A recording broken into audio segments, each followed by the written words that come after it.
A very very warm welcome to everybody. तो last class बहुत abruptly बंद हो गई थी बिकॉज ऑफ सम वर्क, लेकिन I'll try my best that I'll cover a good portion today in this class. Last time we studied a lot. We studied about salt march, we studied about Simon Commission, we studied कि salt क्यों लिया गया, हमने पढ़ा civil disobedience movement का start कैसे हुआ, हमने पढ़ा एक लेटर दिया था गांधी ने आपके इरविन को कि ये डिमांड्स 11 डिमांड्स है मेरी, इनको मान लीजिए, नहीं मानेंगे तो हम सिविल डिसोबीडियंस मूवमेंट शुरू कर देंगे, और वैसा ही हुआ। साइमन कमीशन फेल हो गई थी, हमें डोमिनियन स्टेटस मिल रहा था, लेकिन हमको वो स्टेटस नहीं चाहिए था क्योंकि जवाहरलाल नेहरू ने 1929 लाहौर सेशन में पूर्ण स्वराज डिक्लेयर कर दिया था। तब हमको सेल्फ इंडिपेंडेंस चाहिए थी, फुल इंडिपेंडेंस अब हमको चाहिए थी। अब हम डोमिनियन में एग्री करने वाले नहीं थे, ठीक है। तो इतना कुछ हमारे पास हो गया था। फिर हमने रेडिकल्स और मॉडरेट्स में फ़र्क समझा, हमें पता लगा कि जवाहरलाल नेहरू और सुभाष चंद्र बोस दोनों रेडिकल होते हैं, ठीक है। हमने पढ़ा सॉल्ट मार्च के बारे में जो साबरमती आश्रम से दांडी तक था, ठीक है। ये सब पढ़ लिया। अब हम आ जाते हैं इधर नेक्स्ट पे, ठीक है। हम यहाँ तक पैराग्राफ पढ़ेंगे, फिर आई एक्सप्लेन यू समथिंग, और फिर हम ये वाला कंटिन्यू करेंगे। चलो। Worried by the developments, the colonial government यानी कि British government began arresting the Congress leaders one by one. देखते हुए, मद्देनज़र रखते कि कभी नॉन कोऑपरेशन मूवमेंट, कभी रोला अटैक सत्याग्रह, कभी सिविल डिसोबीडियंस मूवमेंट, ये सब डेवलपमेंट्स देखते देखते ब्रिटिशर्स ने कांग्रेस लीडर्स को अरेस्ट करना शुरू कर दिया एक एक करके। लेकिन इससे वायलेंट क्लैशेस हो रहे थे, जैसे चौरी चौरा में हुआ था, ठीक है। सिविल डिसोबीडियंस मूवमेंट गैन में भी हुआ था, जिसे उसको विड्रॉ कर दिया था। तो वैसे ही एक नामी डिसाइपल थे अब्दुल गफ़ार खान, ये हैं वो, ये हैं आपके अब्दुल गफ़ार खान। ये एक डिवाउट डिसाइपल हैं। डिवाउट डिसाइपल मतलब दिल से जो किसी की पूजा करे ना, जिसको जो इंसान अपने किसी ह्यूमन बीइंग या किसी भी गॉड को अपना आइडल समझे, होता है डिवाउट डिसाइपल, डिवोटी, है ना। तो अब्दुल गफ़ार खान जो थे वो एक डिवाउट डिसाइपल थे महात्मा गांधी के, लेकिन उनको अरेस्ट कर दिया था अप्रैल 1930 में। तो वो महात्मा गांधी जो कहते थे अहिंसा, फिर आपका सत्य बोलिए, फिर सत्याग्रह करिए, मॉडरेट होइए, रेडिकलिज्म मत फैलाइए, वायलेंस मत करिए, ना अच्छा ना बुरा देखिए, ना बुरा सुनिए, ना बुरा भूलिए, सब अच्छा अच्छा करिए, सोशलिज्म पे वो चलते थे गांधी जी। तो ये सब कुछ अब्दुल गफ़ार खान भी फॉलो करते थे, लेकिन उनको अरेस्ट कर दिया अप्रैल 1930 में। एंग्री क्राउड्स जो थी, मतलब गुस्से वाली क्राउड्स जो थी, वो स्ट्रीट्स में कर रही थी डेमोन्स्ट्रेशंस, यानी कि स्ट्राइक्स कर रही थी, नारे लगा रही थी पेशावर में, पेशावर पाकिस्तान में। तब तो हमारा इंडिया जो था वो पाकिस्तान इंक्लूडेड था ना, तब रेड क्लिफ बाउंड्री नहीं बनी थी इंडिया पाकिस्तान के बीच में। ये इंडिया है ना, ये पाकिस्तान है, तो इस बाउंड्री को बोलते हैं रेड क्लिफ बाउंड्री। तो ये जो है ये तब तक नहीं बनी थी, इसीलिए वो पेशावर में भी बहुत सारा वायलेंस हो रहा था, ओके। पुलिस की गाड़ियों को आग लग रही थी, पुलिस खुद फायरिंग कर रही थी, बहुत कुछ हो रहा था, बहुत सारे लोगों की डेथ हो गई थी अनफॉर्चुनेटली। एक महीने बाद जब महात्मा गांधी खुद अरेस्ट हो गए, तो इंडस्ट्रियल वर्कर्स जो थे शोलापुर के, उन्होंने गांधी जी के अरेस्ट का एक जवाब दिया हमारे गवर्नमेंट को। उन्होंने बोला, उन्होंने law courts, railway stations, municipal buildings और पुलिस पोस्ट पे ही अटैक कर दिया। चाहे वो उन्होंने आग लगाई हो, चाहे पत्थर फेंके हो, चाहे वायलेंस किया हो, जो भी है, उन्होंने महात्मा गांधी को अरेस्ट होते हुए वो नहीं देख सकते थे, और उन्होंने ये स्टेप लिया। All structures are symbolize British rule. हर वो स्ट्रक्चर जो ब्रिटिश रूल को सिम्बलाइज करता था, जैसे लॉ कोड्स है ना, स्कूल्स, रेलवे स्टेशन, ये सब जो ब्रिटिशर्स ने खुलवाए थे, बनवाए थे, उन पर उन्होंने अटैक बोल दिया। अ frightened government responded with a policy of brutal repression. जो डरी हुई गवर्नमेंट थी कि पता नहीं अब क्या कर दें, अब क्या कर दें, अब क्या करते, क्योंकि बच्चा जब बिगड़ गया तो बिगड़ गया, अब हमको डर लगता है कि इसको सुधारें कैसे। तो जो गवर्नमेंट थी उन्होंने और सख्ती से आपको रिस्पॉन्ड किया, ब्रूटली, वेरी ब्रूटली। जो पीसफुल सत्याग्रही थे, दो तरह के सत्याग्रही थे, एक मॉडरेट्स थे जो शांति से बोलते थे गवर्नमेंट को कि प्लीज़ ऐसा कर दीजिए, ऐसा कर दीजिए, लेकिन रेडिकल कुछ थे जो वायलेंस करते थे। जो पीसफुल सत्याग्रही थे उनको अटैक किया था, औरतों और बच्चों को मारा गया था और 1 लाख के करीब लोगों को अरेस्ट किया था।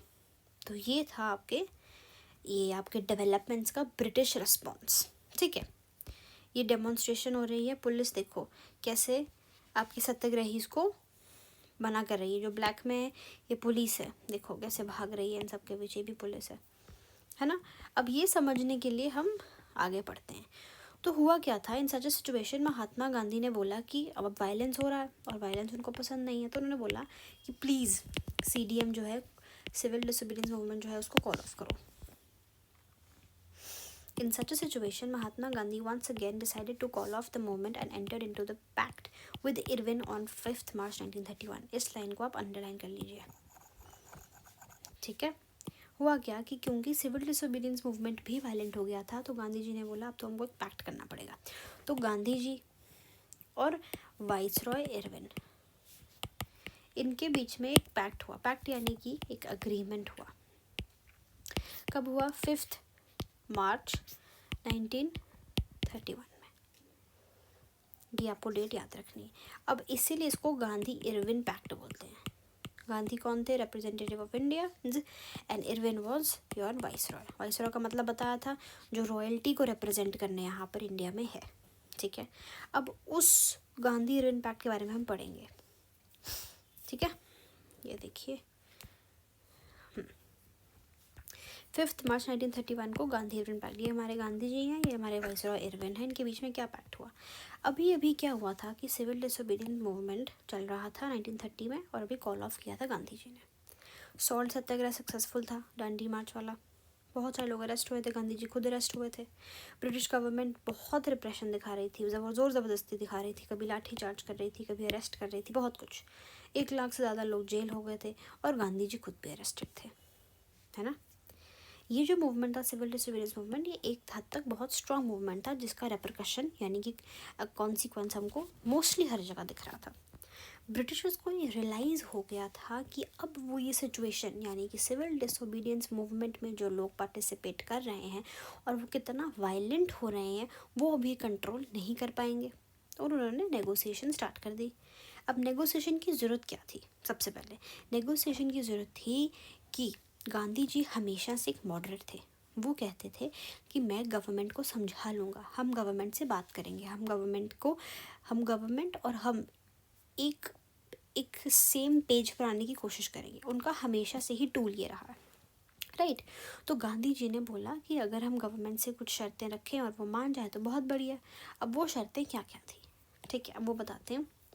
तो गांधी जी का डिमांड क्या था इस पैक्ट से, वो क्यों मिलने गए थे, किस इच्छा से वो वाइसरॉय इरविन को मिलने गए थे? उन्होंने बोला कि पहले तो जो तुम लाठी चार्ज करते हो ना इंडियंस पर, लाठियों से जो उनको मारते हो वो बंद करो। हमारे फजूल जो तुमने पॉलिटिकल प्रिजनर्स अंदर रखे हैं, जिन पर तुमने अभी कभी सुनवाई भी नहीं की है, उनको निकालो बाहर। सॉल्ट सत्याग्रह मैंने किया, फिर भी गवर्नमेंट हमको सॉल्ट बनाने नहीं दे रही है, तो वो हमको राइट दो और इसका एक सल्यूशन निकालो जो बहुत पीसफुल हो। मुझको लड़ाई झगड़ा नहीं चाहिए, ये गांधी जी ने बोला। तो गांधी और इरविन ने कुछ बातों पे अग्री किया, लेकिन कुछ बातों पे अग्री नहीं किया। क्या अग्री किया? कि हाँ, मैं पॉलिटिकल प्रिजनर्स को, इरविन कहता, मैं रिलीज़ कर दूंगा, लेकिन उनको रिलीज़ नहीं करूँगा जिनको वायलेंस में मैंने खुद देखा है। जो वायलेंस कर रहे थे उनको नहीं छोड़ूंगा। फिर जिन जिन की प्रॉपर्टी, इरविन कहता, वाइसरॉय इरविन ने कहा, जिन जिन की प्रॉपर्टी मैंने कॉन्फिस्केट किया है यानी गवर्नमेंट ने ली है, उनको वापस मिल जाएगी। पीसफुल पिकेटिंग होगी। पीसफुल पिकेटिंग का मतलब होता है जब गांधी जी जो थे उन्होंने बोला था ना कि लिकर और फॉरेन क्लोथ की जो शॉप्स हैं इनको हम पिकेट करेंगे यानी कि बंद करेंगे। तो गांधी जी तो करवा रहे थे, लेकिन गांधी जी के जो फॉलोअर्स थे वो कभी कभी वायलेंट हो जाते थे, ये हमको बात पता है ना। तो इरविन ने बोला कि अपने फॉलोअर्स को समझा दीजिए कि ठीक है आप पिकेटिंग कर लीजिए, लेकिन पीसफुल करिएगा, ठीक है। और उन्होंने बोला कि उन्हीं लोगों को हक है सॉल्ट बनाने का जो समंदर के पास रहते हैं, ठीक है। और विड्रॉ करेंगे ऑर्डिनेंस। ऑर्डिनेंस होता है वो लॉ जो इमरजेंसी में पास किया हो। जब ये थोड़ा पॉलिटी हो गया, लेकिन जब लोकसभा और राज्यसभा दोनों बैठती है, दोनों अग्री करती है एक बात पे, एक बिल को लॉ बनाने के लिए वोटिंग होती है, लेकिन अगर ऐसा है कि इनका ये अभी मिले नहीं है, मतलब लोकसभा राज्यसभा अभी असेंबल नहीं हुई है, और तब किसी अर्जेंट लॉ की ज़रूरत पड़ गई, जैसे निर्भया केस में निर्भया वाला जो लॉ था उसकी ज़रूरत पड़ गई थी, पॉक्सो की, वो ऐसे ही बने ऑर्डिनेंस लॉज है वो, यानी कि इमरजेंसी में बना दिया, उसके लिए बैठक नहीं हुई लोकसभा राज्यसभा की, उसके लिए प्रेसिडेंट इनफ होता है, ठीक है। फिर गांधी जी और कांग्रेस ने इन बातों पे एग्री किया कि हम सिविल डिसोबीडियंस मूवमेंट हटा देंगे, और गांधी जी ने बोला कि मैं सेकेंड राउंड टेबल कॉन्फ्रेंस में पार्टिसिपेट करने को तैयार हूँ, जो कि लंदन में होगी, और मैं बॉयकॉट करना बंद कर दूंगा ब्रिटिश गुड्स का अगर आपने मेरी बातें मानी। क्यों? क्योंकि ब्रिटिश की इकोनॉमी कम हो रही थी, क्योंकि इंडियंस ब्रिटिश गुड्स नहीं खरीद रहे थे। तो गांधी जी ने अपना बोला, ब्रिटिशर्स ने अपना बोला कि नहीं, कि पीसफुल पिकेटिंग होनी चाहिए, उन्हीं को सॉल्ट बनाने का हक है जो समंदर के पास रहेंगे, वायलेंस नहीं करेंगे, वायलेंट वाले प्रिजनर्स को मैं नहीं निकालूंगा। गांधी जी ने क्या बोला कि हाँ, मैं सिविल डिसोबीडियंस मूवमेंट स्टॉप कर दूंगा और सेकेंड राउंड टेबल कॉन्फ्रेंस में पार्टिसिपेट करने को भी तैयार हूँ। अब आपको राउंड टेबल कॉन्फ्रेंसेस का जो सिस्टम है वो भी मैं आपको समझाऊंगी, पहले आ जाते हैं, दोबारा पढ़ते हैं, इसको अब समझ में आएगा। In a situation where Mahatma Gandhi once again decided to call off the movement and entered into a pact with Irwin on 5th March 1931. By this Gandhi-Irwin pact, Gandhi ji consented यानी कि परमिशन दे दिया कि वो पार्टिसिपेट करेंगे सेकेंड राउंड टेबल कॉन्फ्रेंस में, जो कांग्रेस ने first round table conference को बॉयकॉट किया था। हुआ क्या था मैं आपको समझाती हूँ। अभी हम पढ़ेंगे राउंड टेबल कॉन्फ्रेंसेस, क्योंकि वो एक बहुत इंपॉर्टेंट कॉन्सेप्ट है। राउंड टेबल कॉन्फ्रेंस का मतलब एक राउंड टेबल सा होगा, यहाँ लोग बैठेंगे और वो अग्रीमेंट डिसएग्रीमेंट जो भी करना हो करेंगे, लेकिन कॉन्फ्रेंस होगी और उसका डिसीजन बनाया जाएगा। ये ब्रिटिशर्स ने इनिशिएट किया कि हम जो कांग्रेस है यानी कि इंडियंस जो हैं उनके साथ हम कोऑपरेट करने की कोशिश करेंगे, ठीक है। तो अभी हम 3 राउंड टेबल कॉन्फ्रेंस को पढ़ेंगे। सबसे पहले फर्स्ट राउंड टेबल कॉन्फ्रेंस हुआ क्या था कि 3 राउंड टेबल कॉन्फ्रेंसेस थी, ठीक है, 1930, 1931 एंड 1931 अगेन 32, ओके, 1930, 1931, 1932। आपको डेट्स याद, साल याद करनी है, डेट्स मत याद करना, ठीक है। 1932 इसमें कांग्रेस ने पार्टिसिपेट नहीं किया। इस वाली में सेकेंड राउंड टेबल कॉन्फ्रेंस में कांग्रेस ने पार्टिसिपेट किया, लेकिन कांग्रेस को रिप्रेजेंट करने के लिए सिर्फ और सिर्फ आपके गांधी जी आए थे। और थर्ड राउंड टेबल कॉन्फ्रेंस में भी कांग्रेस या गांधी जी किसी ने भी पार्टिसिपेट नहीं किया। तो ये थी आपकी 3 राउंड टेबल कॉन्फ्रेंसेस। अब आपको समझ में आएगा। राउंड टेबल कॉन्फ्रेंसेस यानी कि RTC were 3 meetings held in London by the British government to discuss constitutional reforms for India. They were organized after Simon Commission and during the civil disobedience movement, यानी कि 1927 से 1932 के बीच में ये हुई हैं। समझते हैं। सबसे पहली फर्स्ट राउंड टेबल कॉन्फ्रेंस हुई थी आपकी 1930 में, ठीक है, नवंबर में शुरू हुई थी, जनवरी में ख़त्म हुई थी, लंदन में हुई थी। हम सबको पता है हर conference round table conference London में ही हुई है, क्योंकि वही ब्रिटिश गवर्नमेंट रहती थी। किसने ऑर्गेनाइज किया था? ब्रिटिश का प्राइम मिनिस्टर थे एक रैमजे मैकडोनाल्ड, ये हैं वो। इन्होंने first round table conference organise किया था। फाइन। किस किस ने अटेंड की थी फर्स्ट? मैंने आपको बताया था कांग्रेस ने अटेंड की थी, बोलो यस और no? No, very good. Muslim League ने अटेंड की थी, हिंदू महासभा ने अटेंड की थी, डिप्रेस्ड क्लासेस ने अटेंड की थी, यानी कि BR अम्बेडकर रिप्रेजेंटेटिव भी थे उसमें, इंडियन प्रिंसेस ने भी किया था, लिबरल्स ने भी की थी। कांग्रेस ने first round table conference participate नहीं किया क्योंकि वो सिविल डिसोबीडियंस मूवमेंट में बिजी थे। 1931 की बात है ये, ठीक है। अब क्योंकि इसमें कांग्रेस नहीं थी तो कोई मेजर डिसीजन नहीं बना पाए, failed due to absence of Congress. Discussion on federal structure किया गया था इसमें, फेडरलिज्म की बात की। फेडरल का मतलब क्या होता है? फेडरल का स्पष्ट मतलब होता है separation and division of power. Division of power ज़्यादा होता है। डिवीजन ऑफ पावर का मतलब क्या होता है? स्टेट के पास अलग पावर्स हैं, सेंटर के पास अलग पावर्स हैं, ठीक है। लेजिस्लेटिव के पास अलग पावर्स हैं, एग्जीक्यूटिव के पास अलग हैं, जुडिशरी के पास अलग हैं, पुलिस के पास अलग हैं, आईएएस के पास अलग हैं, आईपीएस के पास अलग है, आईआरएस के पास अलग है, आईपी सब आईएएस जितने भी होते हैं सबके पास अलग अलग होता है ना पावर सिस्टम, अपनी अपनी पावर्स होती हैं। तो वैसे ही फेडरल स्ट्रक्चर में हर किसी बॉडी, इंस्टीट्यूशन, गवर्नमेंट का अपना अपना रोल होता है। वो डिस्कस कर रहे थे कि ब्रिटिश लोगों के पास क्या पावर रहेगी और प्रिंसली स्टेट्स के राजाओं के पास कौन सी पावर रहेगी। लेकिन क्योंकि फर्स्ट राउंड टेबल कॉन्फ्रेंस में गांधी जी ने पार्टिसिपेट नहीं किया था, इसीलिए इसका कोई भी सल्यूशन या कंक्लूजन नहीं निकला।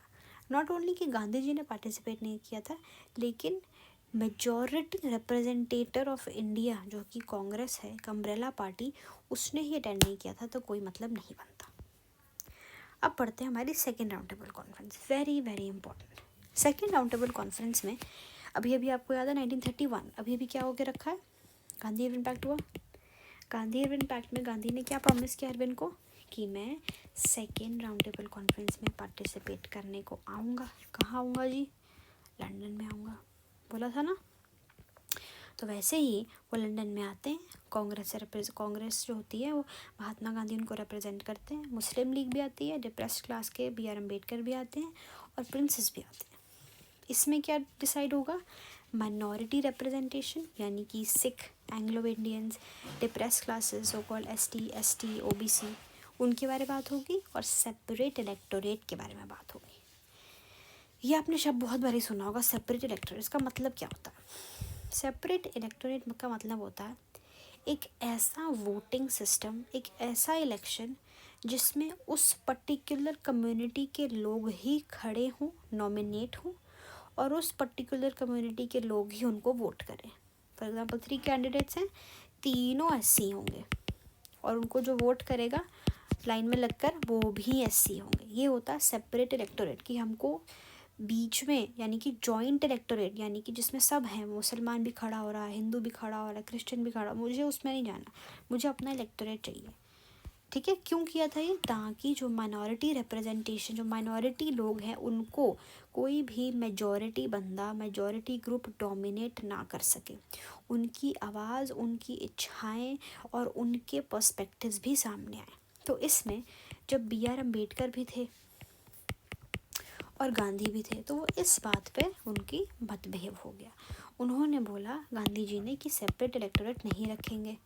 अम्बेडकर ने बोला कि टू प्रोटेक्ट माय पीपल, यानी कि डिप्रेस्ड क्लासेस, मुझको ये करना पड़ेगा, ठीक है। ये बात हुई थी। डेफिनेशन भी लिखी थी, हाँ। Separate electorate means a system in which people of a particular community vote only candidates from their own community, ठीक है। क्योंकि इसमें इतनी बहसबाजी हो रही थी अम्बेडकर और गांधी में, इसका भी कोई एग्रीमेंट नहीं निकल पाया। गांधी जी नाराज़ होकर, डिसअपॉइंट होकर वापस इंडिया आ गए और टॉक्स फेल हो जाती है। यानी अभी तक हमने क्या पढ़ा?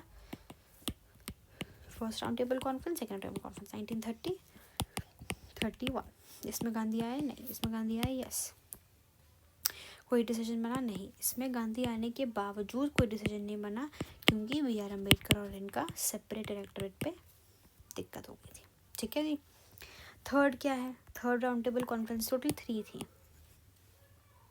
थर्ड हुई थी 1932 में। कहाँ? अगेन लंदन में। इसमें बहुत कम लीडर्स पार्टिसिपेट किए थे, क्योंकि लोगों को, यानी कि इंडियन लीडर्स को, ये महसूस हो रहा था कि इतने साल हमने इस चीज़ को दिए हैं, राउंड टेबल कॉन्फ्रेंसेस को 2 साल हो गए ऑलरेडी, लेकिन कोई भी डिसीजन नहीं बन रहा है। इसीलिए बहुत कम लोगों ने इसमें पार्टिसिपेट किया। इसीलिए कांग्रेस ने तो बिल्कुल पार्टिसिपेट नहीं किया इसमें, ठीक है। इसका रिज़ल्ट क्या है?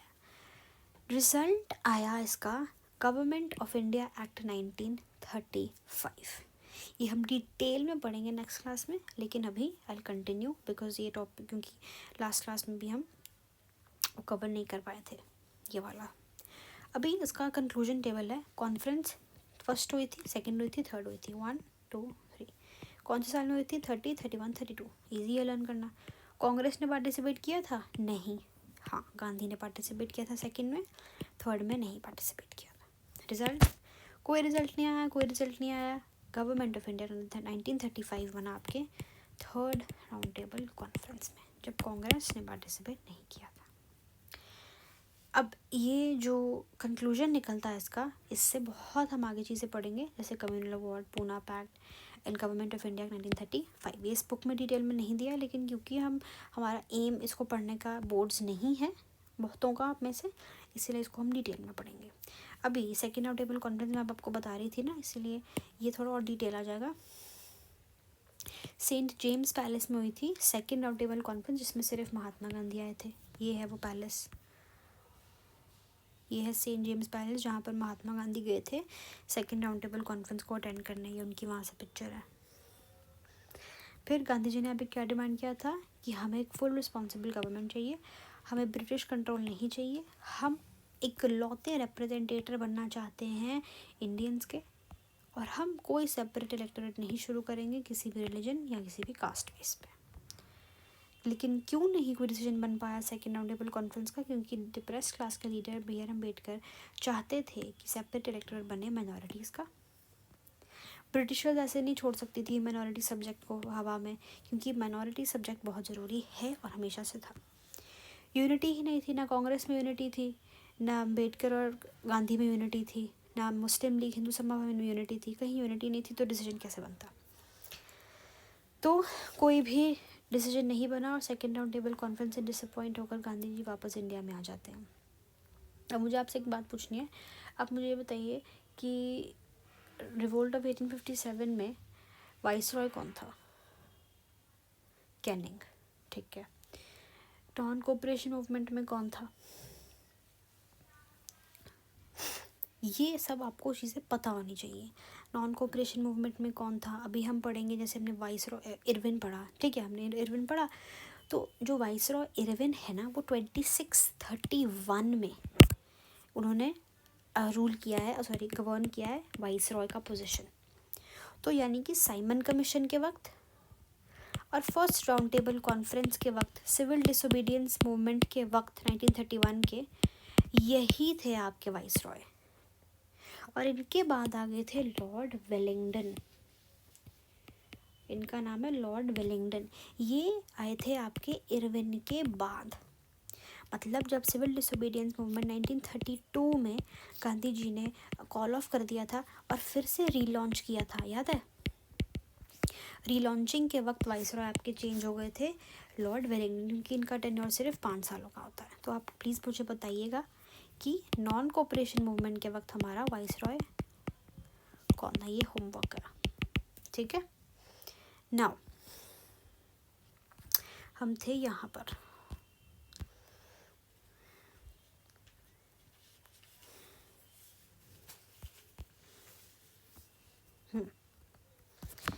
अब राउंड टेबल कॉन्फ्रेंस कहाँ पे होगी? लंदन में होगी। And the government agreed to release the political prisoners, हमने पढ़ा। दिसंबर 1931 में जब गांधी जी लंदन जाते हैं राउंड टेबल कॉन्फ्रेंस के लिए, लेकिन वहाँ से वो डिसअपॉइंट होकर रिटर्न होते हैं। क्यों? क्योंकि वहाँ पे नेगोशिएशंस नहीं बन पाए। क्यों नहीं बन पाते हैं? हमको पता है क्यों नहीं बन पाए थे। क्योंकि बी.आर. अम्बेडकर और उनका क्लैश हो गया था सेपरेट इलेक्टोरेट और माइनॉरिटी इशू पर। यहाँ नहीं लिखा लेकिन आपको पता है, ठीक है। This is the age. Back in India जब वो वापस आते हैं, उनको पता लगता है कि एक और cycle of repression by the British government start हो चुका है।